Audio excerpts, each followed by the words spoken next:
Hello everyone. India में बात करते टाइम मंथ्स नेम यानी महीनों के नाम, डेज ऑफ वीक, इन सबको इंग्लिश में बोला जाता है।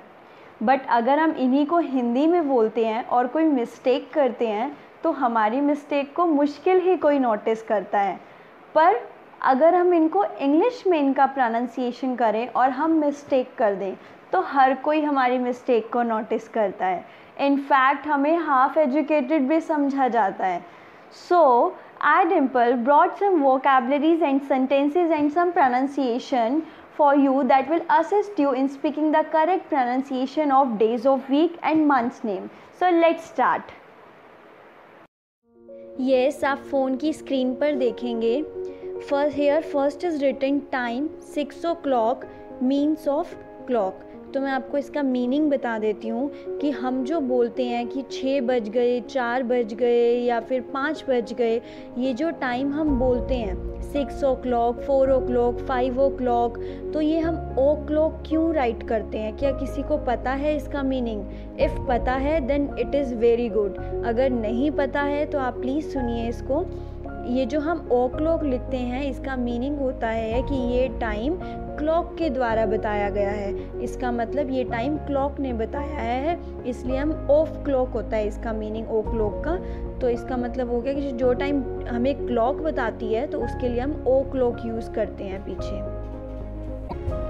Now move on days of week. Okay, so हम इन सब वर्ड्स को यूज़ करते हैं बट हम इनका प्रोनाउंसिएशन रॉन्ग कर देते हैं। तो अब हम इनको करेक्टली करेंगे। Okay, so first one is week. Okay, second one is day मतलब दिन। यहाँ पे प्रोनाउंसिएशंस एंड उनका Hindi meaning both are written hair.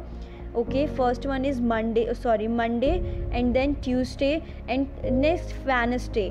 Listen everyone, D is silent here. हम कभी भी वेडनेसडे नहीं बोलते हैं, हम वेडनेसडे बोलते हैं अगर हम इसका करेक्ट प्रोनाउंसिएशन करें तो D is silent here. Next one Thursday, next Friday, Saturday and then Sunday.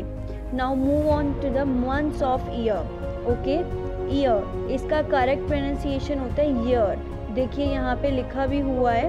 Okay, month को बोलते हैं month. Next one January, it's not January, this is in Hindi. अगर हम इंग्लिश में बोलते हैं तो हमें जनवरी बोलना है। फेब्रवरी, इट्स नॉट फरवरी, इट्स फेब्रवरी।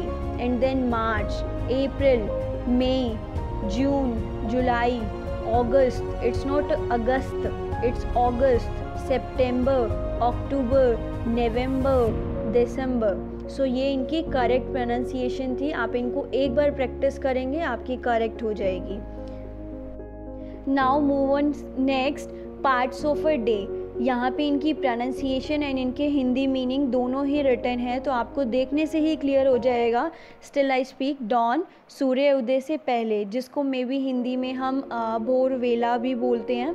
मॉर्निंग जिसमें आर साइलेंट होगा, सुबह, नून दोपहर, आफ्टरनून दोपहर बाद, एंड मिड डे बेसिकली दोपहर भी होता है। ओके, एंड इवनिंग शाम। ओके, एंड डस्क सूर्यास्त यानी सनसेट के टाइम का, नाइट रात्रि यानी रात, एंड डे दिन।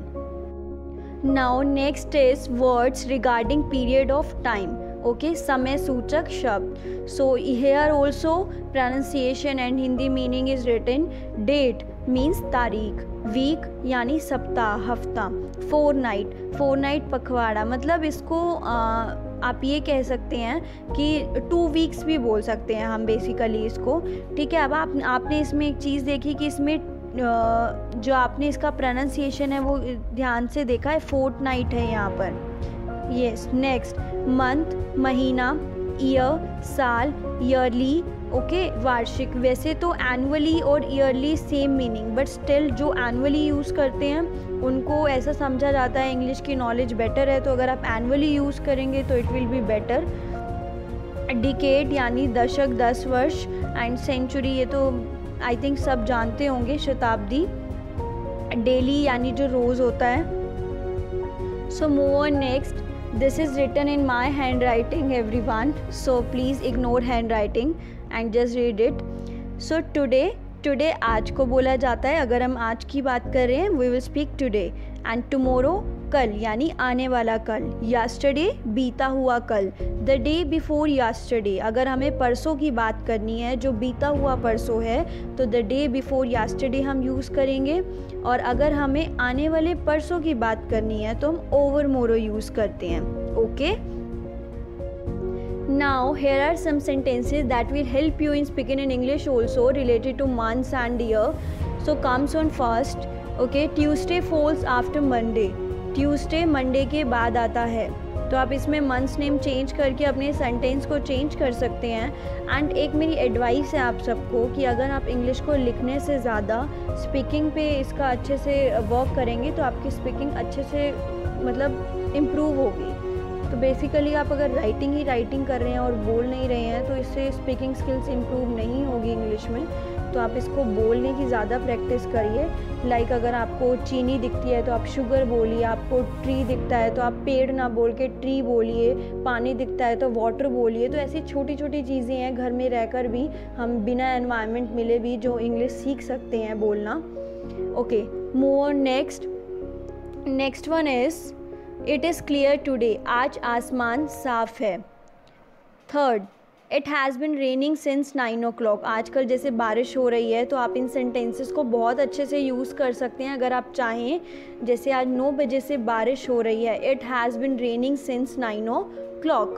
ओके, यहाँ पे देखो ओ क्लॉक आया है, इसका मतलब कि हमें ये टाइम किससे पता चला है, घड़ी से, of clock. Next one is there are 52 weeks in a year, एक साल में 52 वीक्स होते हैं, 52 सप्ताह होते हैं। Next, it is blowing hard, बहुत तेज हवा चल रही है। नेक्स्ट, वर्षा हो रही है, इट इज़ रेनिंग या इट इज़ रेनिंग आउटसाइड, बाहर बारिश हो रही है जो हम बोलते हैं। वैसे तो बारिश अंदर बाहर क्या, बारिश तो बारिश हो रही है बट स्टिल हम बोलते हैं कि बारिश हो रही है। Okay everyone, thank you so much for supporting me and learning something from my video. I hope it helped you a lot, and if a little bit then kindly like, subscribe, share and comment